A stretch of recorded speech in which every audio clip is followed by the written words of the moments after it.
unusual, it's exotic. It's a place where many have not been before, I guess.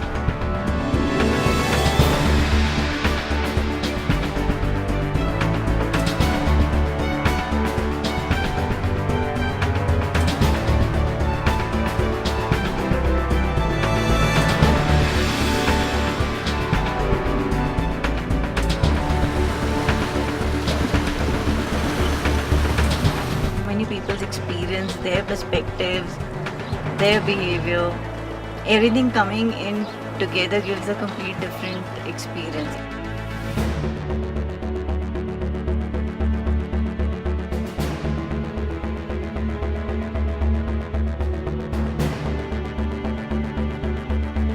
Well, I think it's the Grand Canyon of India.